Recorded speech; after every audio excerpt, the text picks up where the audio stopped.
말씀 보겠습니다. 창세기 2장 19절입니다. 그리고서도 지난번에 말씀드린 우리 창세기 1장, 2장, 3절의 이 창조서라는 참으로 우리가 이해하기가 어려운, 문자 그대로 하면 우리가 이해하기 어려운 부분들이 참으로 많이 있습니다. 오늘도 이 말씀이 무슨 얘기입니까? 하나님께서 아담을 만드시고 독처하는 것이 좋지 않아서 이제 동물들, 짐승들, 새들 다 각 흙으로 만드시고 그것을 아담에게 이끌어내십니다. 혹시 아담의 배필이 여기 있는가 보시라고 그들 다 이끌어냅니다. 그러니까 아담의 이름을 다 붙여줬는데 그 중에 아담의 돕는 배필은 없었습니다. 그래서 하나님께서 그를 깊이 잠들게 해서 그에게서 갈빗대 하나를 뽑아서 대신 살로 채우시고 그것을 이제 여자로 만드셔서 이제 아담을 이끌어오시니까 내 뼈 중에 뼈, 살 중에 살이라고 말씀을 하십니다. 자, 오늘 이 말씀을 통해서 우리가 왜 아담에게 돕는 배필을 그런 짐승들 중에서 취하려고 하셨을까요? 우리는 이 문제들도 굉장히 우리가 그 문자적으로 해석을 하면 참으로 이해하기가 어려운 말씀입니다. 이미 창세기 1장 20절, 30절에서 하나님께서 남자와 여자를 만드시 그로 하여금 바다의 새와 바다의 고기와 물고기, 바다의 물고기와 공중의 새와 모든 짐승들을 정복하고 다스리게 하자 하시고 이미 남자와 여자를 만드셨다고 기록이 되어 있습니다. 그런데 여기 또 아담을 만들어서 이제 아담을 속에서 갈빗대를 하나 뽑아서 이제 여자를 만들었다고 되어 있습니다. 왜? 그의 돕는 배필을 구하기 위해서 갈빗대를 뽑았다고 되어 있습니다.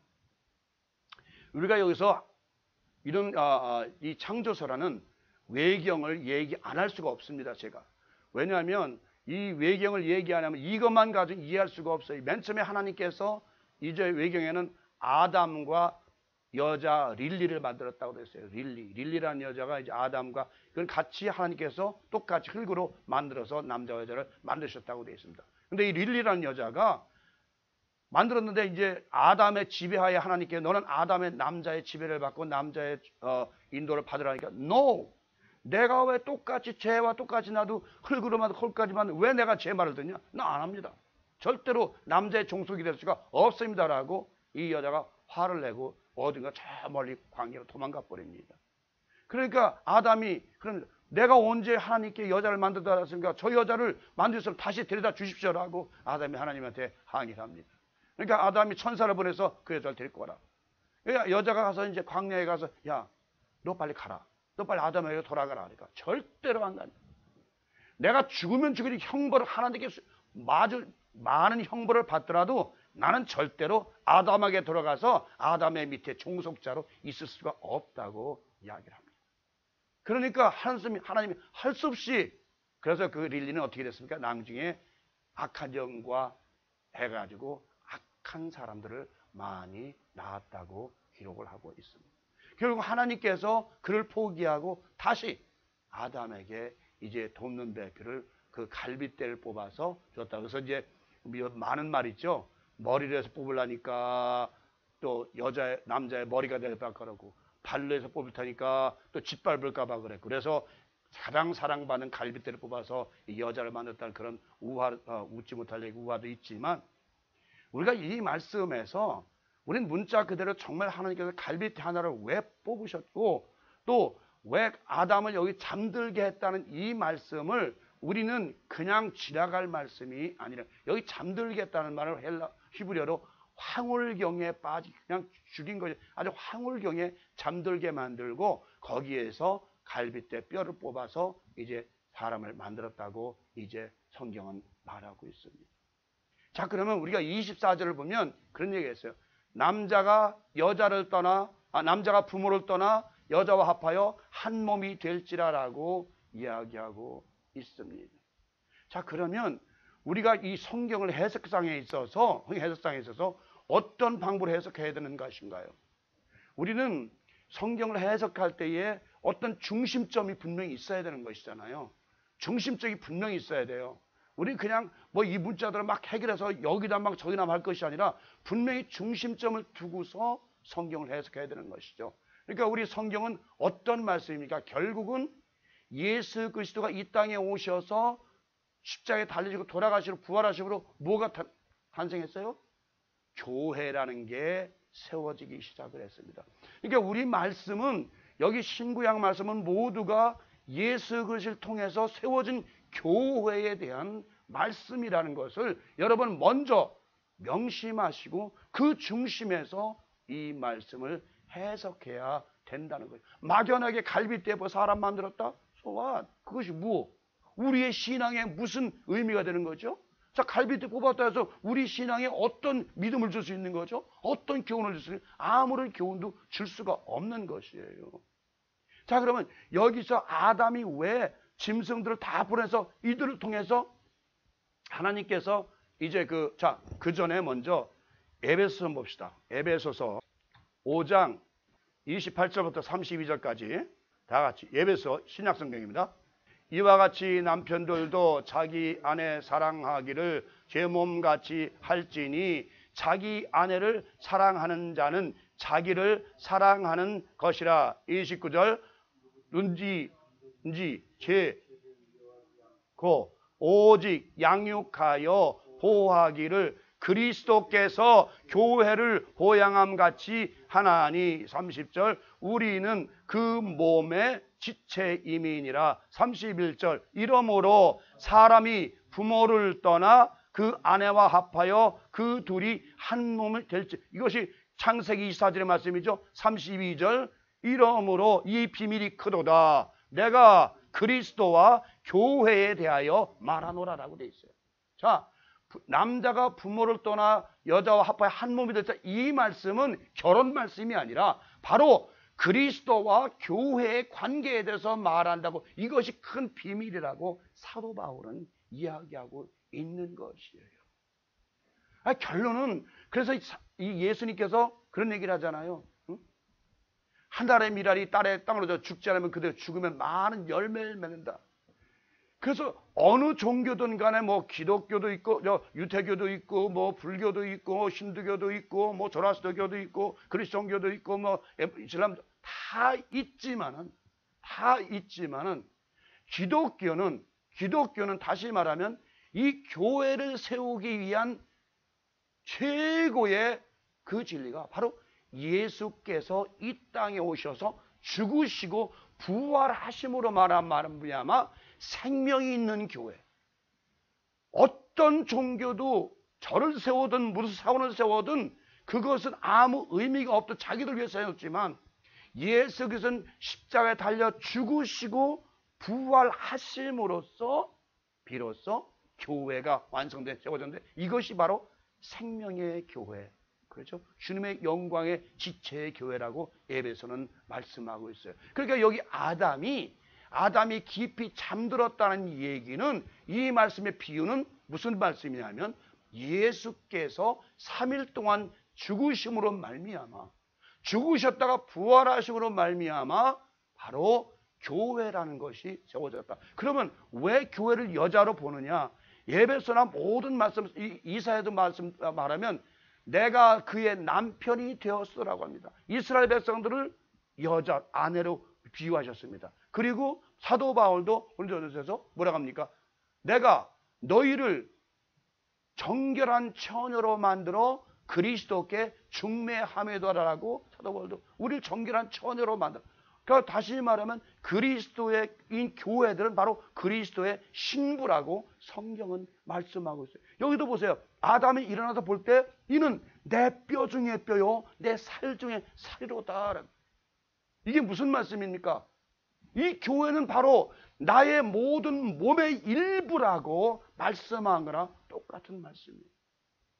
그리고 창세기를 우리에게 이 해석을 하면서 이것을 그냥 문자적으로 해석을 하게 되면 전혀 이 모든 구약의 이 비유적인 말씀들은 신약의 예수께서 하실 일에 대해서 상징적으로 비유적으로 나타내시는 말씀이라는 것을 여러분이 미리 아시고 이 말씀을 읽어야 창세기가 이해가 가는 것이죠. 이제 다음번에 설명하겠지만 선악과는 도대체 무엇이길래, 여러분 한번 읽어보셨습니까? 선악과가 무엇이길래 그걸 먹었더니 갑자기 눈이 밝아져서 자기가 벌거벗은 것을 알아졌다라고. 그전에는 벌거벗은 것을 몰랐다가 갑자기 선악과를 먹음으로써 벌거벗은 것을 알았다라고 이야기를 합니다. 이것도 문자 그대로 해석을 할 겁니까? 우리는 이 구약 성경의 이 창세기 성경을 교회 중심, 십자가 달린 예수 그리스도의 중심으로 해서 해석이 안 되면 창세기도 그냥 하나의 창조에 설화요, 그냥 전설에 불과하게 마는 것이에요. 여기 우리가 가장 중요한, 왜 아담을 그냥 깊이 잠들게 하사 갈빗대. 다시 말하면 예배서 2장에서 뭐라 그래요? 우리는 그리스도 안에서 교회들인데 그리스도의 지체다. 모퉁이, 예수께서 우리의 교회의 모퉁이 또 되고 우리는 그에 붙은 지체들이다. 또한 요한복음 15장에서는 뭐래? 나는 포도나무요 너희는 가지다라고 말씀하고 있는 거예요. 바로 교회들은 예수님의 지체요 가지라는 것이.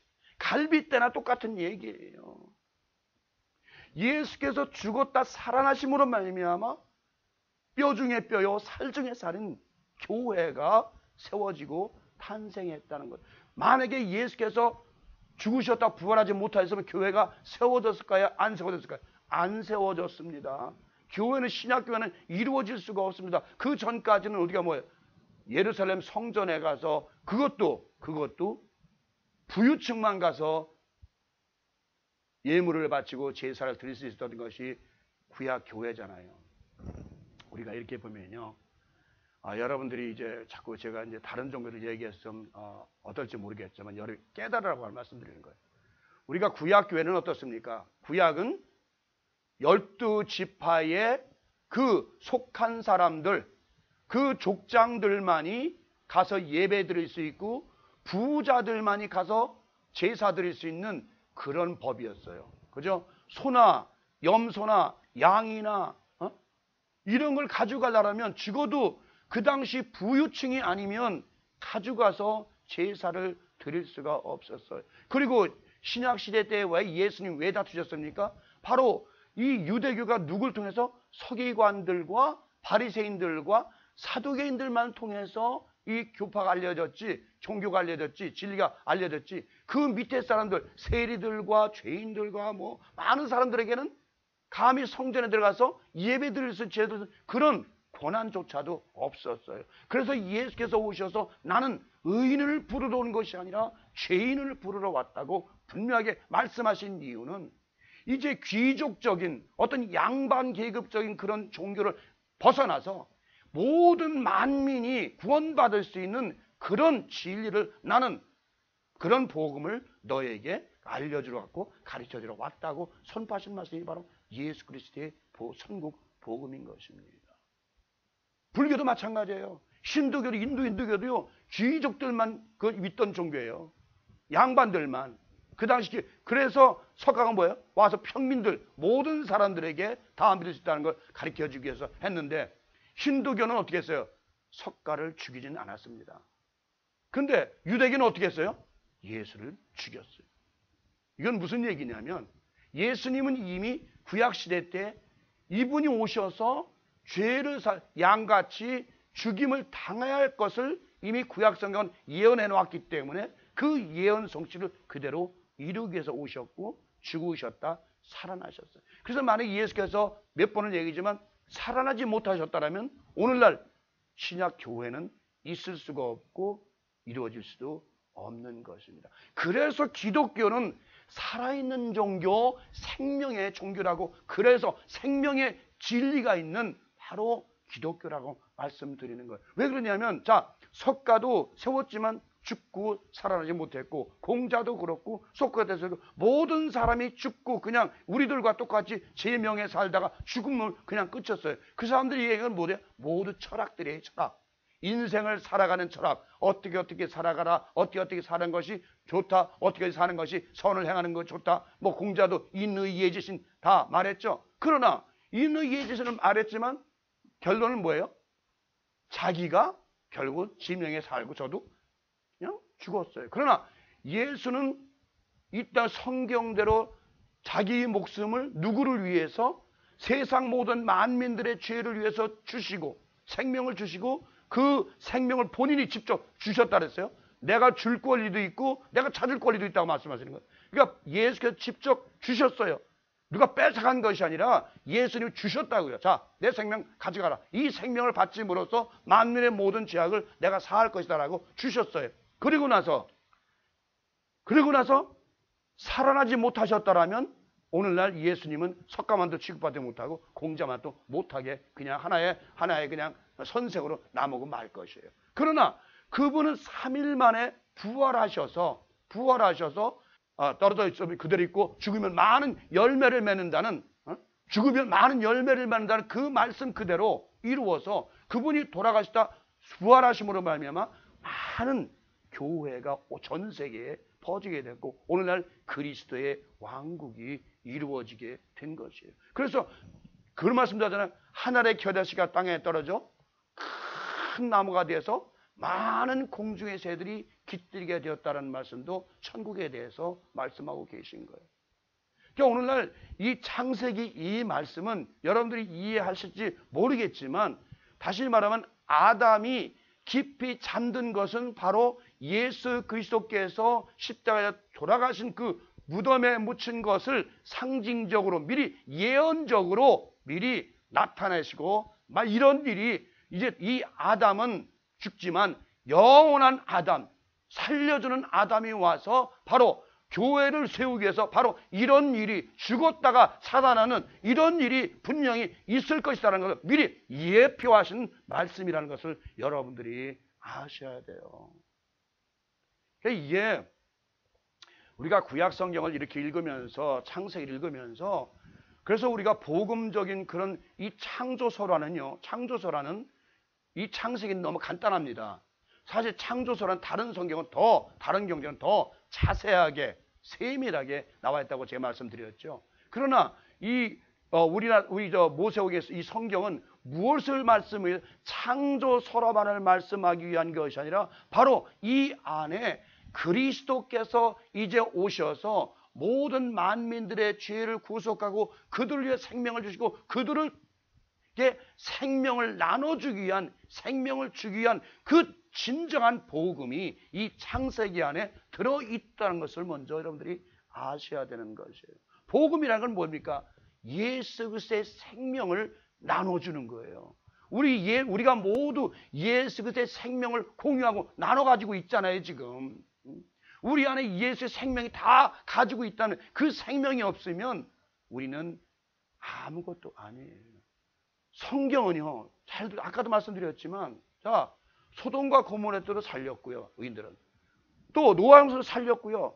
또 다니엘 세 친구도 불 가운데서 살리셨어요. 제가 오늘 아침에 하나님께 기도하면서 그 기도를 했어요. 하나님, 이 땅에 이런 재앙이 오늘. 그래서 그 말씀을 쭉 가르쳐 주시는 거예요. 자, 다니엘도 살렸고, 소돔과 고모라도 살렸고, 내가 이사야에게서도 7,000명을 남겼다고 말했는데, 어찌하여 믿지 못해? 우리가 하나님의 말씀을 읽으면서도 막상 위기가 닥쳐오면 아까도 말씀드렸지만 그런 맥이에요. 일본에서 그렇게 제자들에게 성경을 설교라고 가르쳤는데도 막상 지진이 나니까 다 튀어 도망가는 거예요. 밖으로 튀어나가서 살려고 도망가는 거예요. 그런데 그 선생은 꾸준하게 앉아서 하나님 안으로 그리스도 안으로 살짝 자기 자신을 들어가 버린 거예요. 육체는 가져가도 할 수 없다는 거지. 나는 그리스도 안에 하나님 안에 들어가겠다는 거지. 육체는 가져가더라도. 그런 믿음이 있을 때 어떻게 했어요? 그 집에 이렇게 흔들려서도 스승 끄떡없이 태연하게 제자리에 앉아 있었던 거예요. 우리가 믿음이 없기 때문에 내가 여러 번 얘기해. 천국이 있다고 그러는데 왜 자꾸 천국이 있다라고 믿는다라면 왜 자꾸 두려워하고 겁내하고 무서워하느냐. 아직 우리에게는 그런 천국에 대한 확실한 믿음이 없다고 지난주에 말씀드렸는데 천국이 있대라고 그냥 들은 것뿐이지 내 자신이 확실하게 천국 확실해 라고 한다면 우리가 갈 곳이 확실하게 정해졌다 그런다면 그것을 안다고 하면 무엇 때문에 두려워하고 무엇 때문에 겁을 내요? 내가 시편에 그러면서 내가 하늘에 올라갈지라도 거기서 나를 찾으실 것이요 내가 땅 속에 들어갈지라도 거기 찾을 것이요. 내가 바다 속에 들어갈지라도 하나님 거기서 나를 찾아내실 것입니다. 그렇잖아요. 어디를 가더라도 하나님은 나를 찾아내시는데 내가 피한들 무슨 의미가 있겠냐 이거죠. 바로 오늘 우리가 이 땅에서 살면서 제가 이렇게 여러 번 이 소리 지르면서 말씀드리는 이유가, 외치면서 말씀드리는 이유가 너무 답답하고 답답해서 그러는 거예요. 많은 사람들이 하나님 교회를 다니면서 예수를 믿는다고 하면서도 막상 어떤 일이 닥치면 그때는 누구예요? 하나님 없어요. 예수 없어요. 내 생각과 내 판단, 내 생각대로 모든 것이 하게 되는 것이 우리 기독교인의 삶이에요. 옛말에 있잖아요. 제일 겁을 많이 내는 사람들이 목사들이다라는 거예요. 아프면 병원부터 가고 제일 먼저 달려가는 게 목사들이 병원이다. 오늘날 정말 우리가 병원에 가지 말라는 얘기가 아니라 우리가 믿음 안에서 정말 하나님을 의지한다라면, 제가 이제 그런 기도를 많이 합니다. 하나님, 저에게도 이제 마지막으로 인생 마지막 올라남지 않은 인생에서 신유의 은사, 병고치나 이런 은사를 주셔서 한번 이 땅에서 하나님의 영광을 나타내고 가게 하시옵소서. 이런 생각, 감동이 와요. 네가 나를 믿는다면, 네가 나를 진실로 믿는다면 그 능력과 그 은사들은 왜 안 나타납니까? 그 예수님도 신약교회에서 계속 말씀 뭐래? 내 믿음대로, 내 믿음대로, 내 믿음, 내 믿음, 내 믿음대로. 어떤 그 은사라는 것은요, 물론 특별히 주어지는 사람도 있습니다만 믿음이 없이는 아무것도 이룰 수가 없는 것입니다. 오늘날 많은 사람들이 와서 병을 고친다, 치료한다, 어쩐다 하지만 진실로 저는 그래요. 하나님이 고칠 수 있는 병은 어떤 것이든지 암이든 맹인이든 절뚝발이든 중풍 환자든 못 고칠 병이 있겠느냐? 왜 어떤 거는 고치고 어떤 거는 못 고친다고 그러느냐? 이건요, 이런 분들은요, 무언가를 배워오셨다고만 알아요. 우리가 지금 말씀드렸죠. 심령술사들, 체면술사들, 많은 이 영적인 영매들, 그렇죠? 잘못된 이단 종파들, 심령, 이런 사람들은 많은 거 배워가지고 있습니다. 체면술사들이요, 어떤 책을 여러분 읽어보셨는지, 김영욱이 가서 체면술사 책 읽어봤는지 모르지만, 이 사람은요, 체면술을 통해서 그 사람의 전생을 알아냈다고 책을 쓴 일이 있어요. 지금 이런 식으로 많은 사람들이 이제 그 체면술에다가 심령술을 배워가지고 와가지고 쓰려고 하는 사람들이 너무너무도 많이 있어요. 하나님이 고치게끔 나는 도구만 되고 나는 손만 얹고 하나님이 하시게끔 만드는데 내가요 이렇게 했더니 내가 했더니 고쳤어요. 전부 내가요, 내가. 우리가 정말 이제 이 땅을 살면서 우리가 오늘 이 말씀, 왜 아담에게 그 동물들을 불러서 배필을 삼겠는데 거기에 배필이 없었다고 말씀을 합니다. 이 아담이 그 동물에게 이름을 주었다고 되어 있어요. 그죠? 이름을 주었다는 것은 뭐예요? 바로 법적인, 그렇죠? 법적인 어떤 이름을 아담을 통해서 법적인 이름을 주었습니다.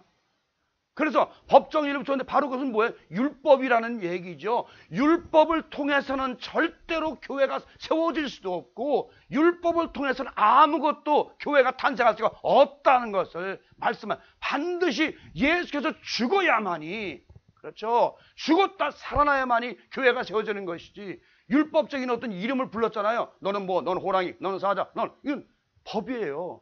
이름을 짓는 거 법이에요. 영원한 선교사님도 송윤호, 그러면 영원한 그 이 땅에 사는 송윤호가 법이에요. 그 이름 가지고 어디 가서 다 행세하잖아요. 그러니까 우리가 그 아담을 통해서 왜 배필을 동물이 이끌어냈는가, 이것도 그냥 막연하게 그 문자 그대로 하면 해석할 수가 없다는 것이죠. 이것은 비유적인 말씀이에요. 다시 말하면 아까 제가 아침에 우리 사람한테 그런 얘기를 했어요. 근데 우리 사람이 안 듣더라고요. 말해도 안 듣는데 환장을 했어요. 뭐냐면 우리 사람은 네 가지 종류가 있다. 우리 최 목사님이 이제 영적인 거 얘기하지만 네 가지 종류. 첫째, 짐승과 같은 사람이 있다. 이건 대표적인 사람 김정은이, 그죠? 자기 고모부를 그냥 총으로 쏴 죽이고 그것도 그리고 화염방사기로 쟤까지 날려버리고 완전히 미친 짓이죠. 그건 아주. 짐승만 떠면 못한 짓이죠. 그 사람을 죽이고 빼앗고 그냥 때리고 학대하고 이런 걸 완전히 짐승들만이 하는 그 짐승 같은 사람이 있어요. 그죠? 그다음에 반수반인이 있어요. 이건 뭐냐면 겉모습은 사람인데 속에는 짐승의 마음을 가지고 있어요. 반수반인. 그래서 그 사람들 외식하는 자들 겉으로는 아유 그렇지요. 조심하세요 여러분들. 아주 유난히 친절한 사람들 조심하세요. 그 마음엔 뭐예요? 시편에 그러잖아요. 그 입술은 우유 기름보다 미끄러워도 그 마음은 전쟁이요 칼이로다 라고 그러잖아요. 이것이 바로 반수반인이에요. 혼적인 사람이죠. 그 다음에 사람이 있어요. 사람. 이 사람은 어떤 종류예요? 인격적으로 하나님은 안 믿지만 인격적으로 학문적으로 도덕적으로 윤리적으로 아주 인격을 갖춘 사람. 이 사람을 우리는 사람이라고 그래요. 사람. 그냥 사람. 그 다음에 반신반인이 있잖아요. 사람은 모양은 가지고 있지만 속에는 하나님이 함께 하신 것. 성령께서 함께 하시는 사람. 예수 그리스도나 옛날에 엘리사나 엘리야나 그 사람들은 사람이지만 완전히 일하시는 것은 하나님의 일을 했잖아요. 이런 사람들은 반인 반신이에요. 껍데기는 사람이지만 완전한 신의 성품을 가지고 그 베드로전서에도 너희가 거룩하기에 위해서는 신의 성품까지 참여해야 된다라고 말하는 거예요. 그래서 우리가 지금 많은 사람들이 교회를 다녀요. 교회를 다니는데 아유 설교 짧게 설교만 해. 왜 그래요?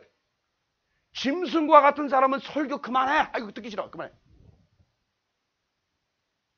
반수반들마저 짐승 듣기 싫어요. 그래도 사람인 사람은 그래도 학문적으로 들어. 저 설교가 학문적으로 도덕적으로 이렇구나 저렇구나 그냥 받아들일만 하는 교육적인 면이 괜찮다. 뭐 이런 식으로. 그러니까 오늘날도 설교가 어떻게 돼요?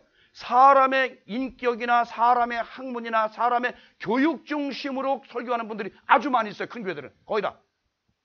그렇죠. 그러나 반신반인 정말 하나님의 영광, 하나님의 능력, 하나님의 비밀한 말씀을 전하는 분들이 얼마 됩니까?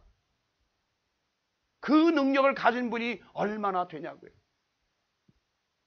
쉽게 말하면 우리가 육체적인 사람은 육체적인 것만을 즐기는 사람은 짐승과 같은 사람. 그래서 성경을 해요. 존귀에 처하나 깨닫지 못하는 놈은 짐승과 같다. 멸망의 짐승과 같다. 육체적인 사람은 짐승이에요. 똑같아요. 먹고 마시고 빼앗고 남을 죽이고 남을 때리고.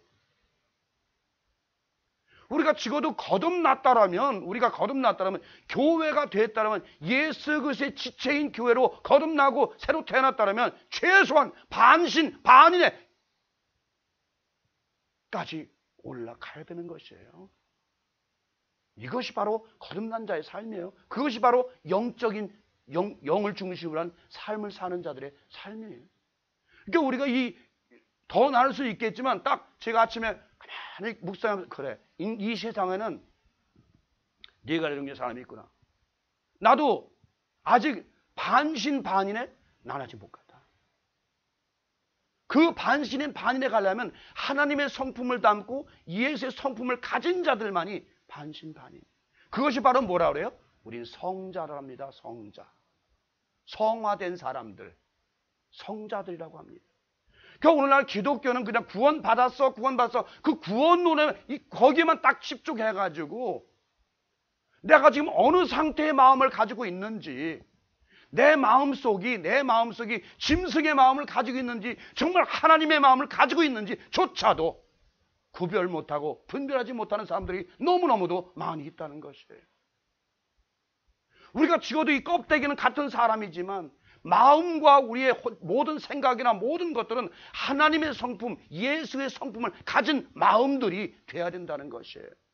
바로 거듭났다는 것은 이 혼적인 요소가 완전히 하나님의 마음과 예수의 마음으로 바뀌어졌을 때에 이것이 바로 거듭났다고 사는 거예요.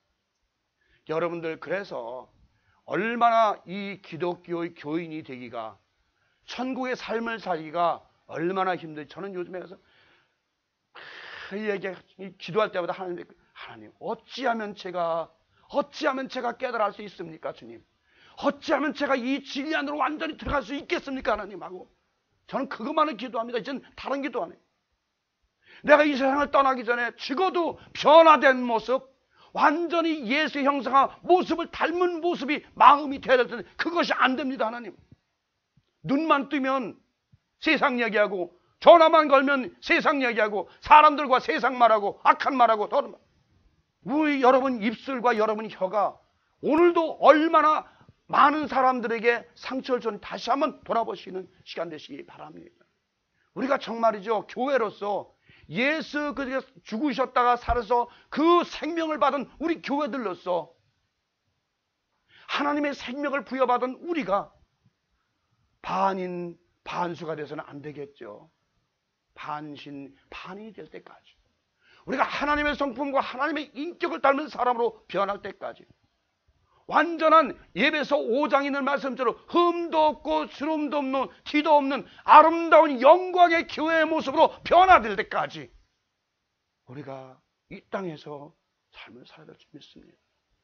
그러기 위해서는요, 제가 다른 사람한테 우리한테 아침 저녁으로 설교합니다. 누우면 앉아 설교하는데 말씀드렸죠. 잠잘 때는 조그만 설교 후루룩 코 잠들지 않고 잘다고, 아침에 바빠서 설교도 못 듣고 어떻게 합니까? 이제는 1:1, 그래서 1:1 옛날에 제자훈련이, 그 1:1로 하는 그 제자훈련이 굉장히 중요해요. 이제는요, 우리 목사님 제자훈련 해보셨다 그랬지만 이제 교회에서 몇천 명 모아놓고 그런 강의하는 거 가지고는 절대로 사람이 변화되지 않습니다. 이제 1:1 제자훈련에서 서로 묻고 답하고, 제자가 스승한테 이건 어떻습니까? 또 대답해주고, 또 묻고 답하고, 묻고 답하고, 묻고 답하는 과정에 사람들이 변화되고 사람들이 새로워지는 그런 것입니다. 이제는 여러분, 교회가요 1:1 훈련을 해야 됩니다. 1:1 붙여서 신앙이 그래도 남들보다 좀 오래 교회 믿고 신앙이 독특한, 신앙이 좀 믿음이 좋은 사람들과 초신자들을 붙여서 그들의 궁금한 점, 모든 점 1:1로 앉아가지고 사랑으로 모든 것을, 성경만 가지고만 안 됩니다. 그들 첫 번에 성경만 가지고 대들으면요 도망가요, 지루하다고. 그들이 너 의심나는 게 뭐냐? 너 궁금한 게 뭐냐? 네가 하나님에 대해서 궁금한 거, 의심나는 거, 예수님에 대해서 궁금한 거 다 나한테 물어봐라. 내가 아는 대로 답해줄게. 그러면서 제자 훈련을 시작하고 그들에게 진리가 무엇이라는 것을 알려줘야 되는, 이제 그런 시스템이 되어야 될 줄 믿습니다.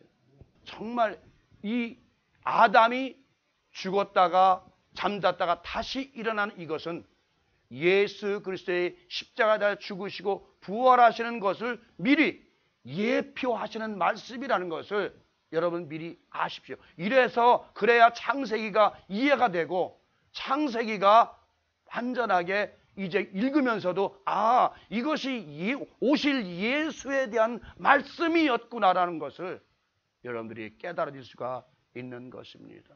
또한 오늘 아담이 그 이름을 준 사람들에게서는 아무런 자기의 배필을 찾지 못했습니다. 다시 말하면 죽지 않으면, 십자가에 돌려 죽지 않으면 유대인들은 율법으로는 아무런 교회를 세울 수가 없었어요. 유대인들은 그 모세의 율법으로는 절대로 교회를 세울 수가 없었다는 말씀입니다. 율법으로는 교회를 반드시 죽었다가 살아나신 예수 그리스도에 의해서만이 복음, 하늘의 복음, 천국의 복음을 선포하는 교회들이 세워질 수가 있다는 것을 여러분 아시기 바랍니다.